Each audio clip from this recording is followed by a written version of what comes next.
বিসমিল্লাহির রাহমানির রাহিম। আসসালামু আলাইকুম প্রিয় দর্শক, সবাইকে স্বাগতম আমাদের চ্যানেলে। আজকে আমরা কথা বলব বাংলাদেশের সরকারি চাকরিজীবীদের সবচেয়ে বড় প্রশ্ন নিয়ে, নবম পে স্কেলের গেজেট আসলে কবে প্রকাশ হবে? প্রায় এক যুগ পর সরকারি কর্মকর্তা-কর্মচারীদের জন্য নতুন বেতন কাঠামো আসছে, এই নিয়ে সবার মধ্যে টানটান উত্তেজনা, একই সঙ্গে আছে হতাশাও। কারণ ১লা জুলাই থেকে এটা কার্যকর হওয়ার কথা ছিল, কিন্তু এখনও গেজেট প্রকাশিত হয়নি। আজকের ভিডিওতে আমরা বিস্তারিত জানব এখন পর্যন্ত কি জটিলতা তৈরি হয়েছে, সচিব কমিটি কি নিয়ে কাজ করছে, কবে নাগাদ গেজেট প্রকাশ হতে পারে, বেতন কত শতাংশ বাড়তে পারে, আর ধাপে ধাপে নাকি একবারে বাস্তবায়ন হবে, এই সব প্রশ্নের উত্তর। তো চলুন শুরু করা যাক। বাংলাদেশের সরকারি চাকরিজীবীদের বেতন কাঠামো দীর্ঘদিন ধরে পরিবর্তন হয়নি। প্রায় এক দশকেরও বেশি সময় পর নতুন বেতন কাঠামো চালুর উদ্যোগ এখন চূড়ান্ত পর্যায়ে পৌঁছেছে। ২০২৫ সালে অন্তর্বর্তী সরকার একটি জাতীয় বেতন কমিশন গঠন করে, যার নেতৃত্বে ছিলেন সাবেক অর্থ সচিব জাকির আহমেদ খান।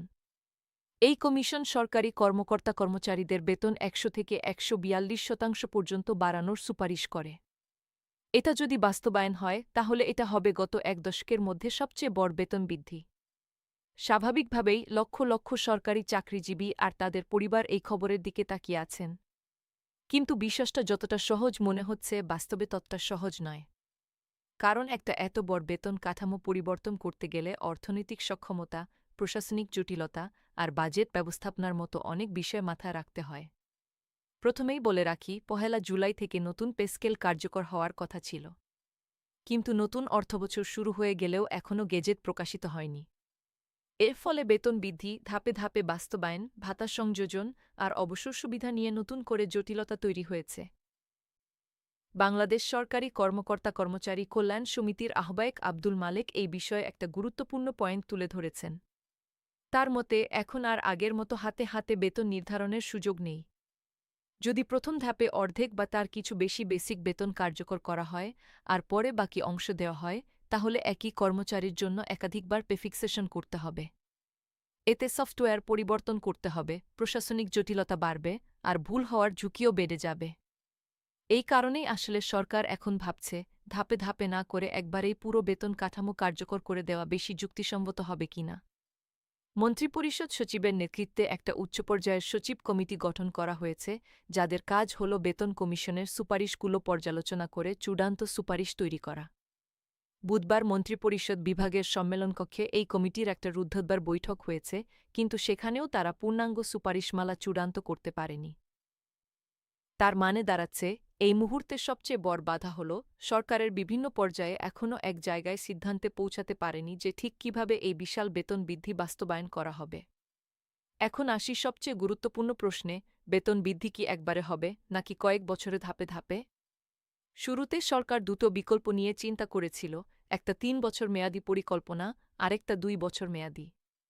৩ বছরের পরিকল্পনা অনুযায়ী প্রথম ২ অর্থবছরে ধাপে ধাপে মূল বেতনের অর্ধেক কার্যকর করা হতো আর তৃতীয় বছরে গিয়ে ভাতাগুলো কার্যকর হতো।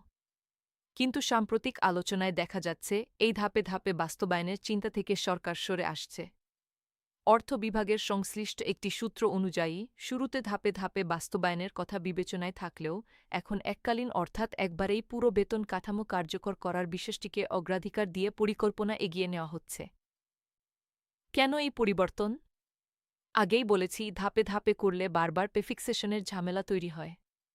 এতে প্রশাসনিক কাজ অনেক বেড়ে যায়, সফটওয়্যার আপডেট করতে হয় বারবার, আর ভুলের সম্ভাবনাও বেড়ে যায়।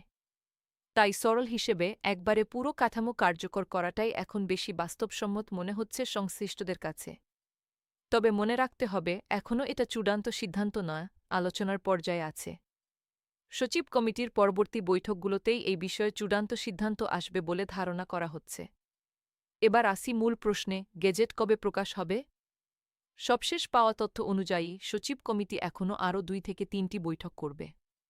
এই বৈঠকগুলো শেষ হওয়ার পর তারা চূড়ান্ত সুপারিশ সরকারের কাছে জমা দেবে।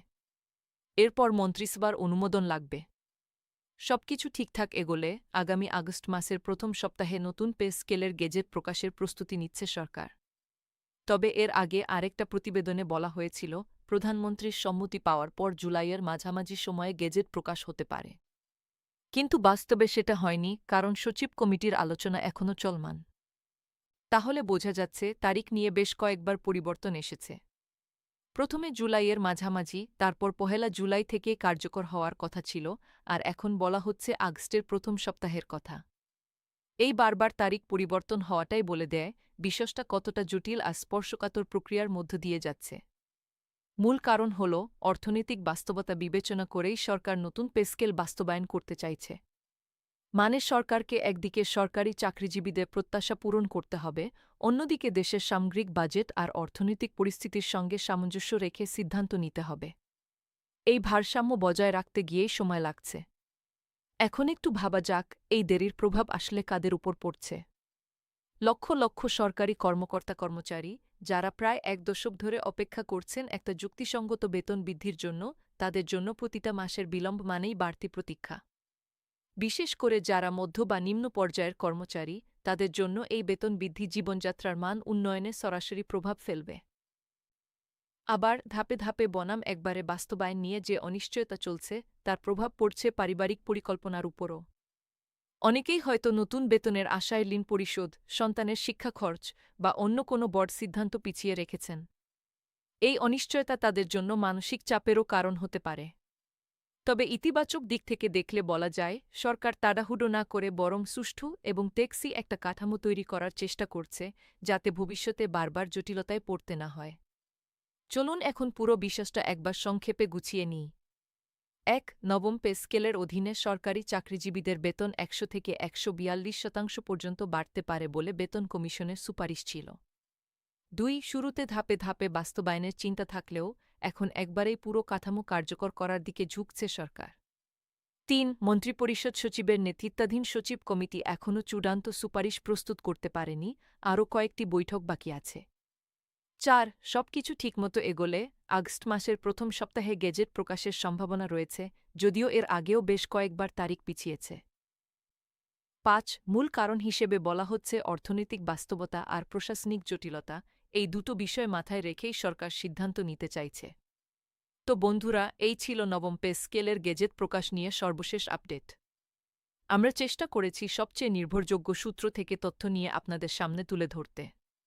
আপনি যদি সরকারি চাকরিজীবী হন বা আপনার পরিবারে কেউ এই বেতন বৃদ্ধির অপেক্ষায় থাকেন, তাহলে কমেন্টে জানান আপনি কি মনে করেন ধাপে ধাপে বাস্তবায়ন ভালো হবে নাকি একবারে। ভিডিওটা ভালো লাগলে লাইক দিতে ভুলবেন না, আর নতুন আপডেট পেতে চ্যানেলটা সাবস্ক্রাইব করে রাখুন। কারণ এই পে স্কেল নিয়ে সামনে আরও নতুন খবর আসবে, আর আমরা সেই খবরগুলো সবার আগে আপনাদের কাছে পৌঁছে দেওয়ার চেষ্টা করব। আজকের মতো এখানেই শেষ করছি। দেখা হবে পরের ভিডিওতে। ততক্ষণ ভালো থাকুন, সুস্থ থাকুন।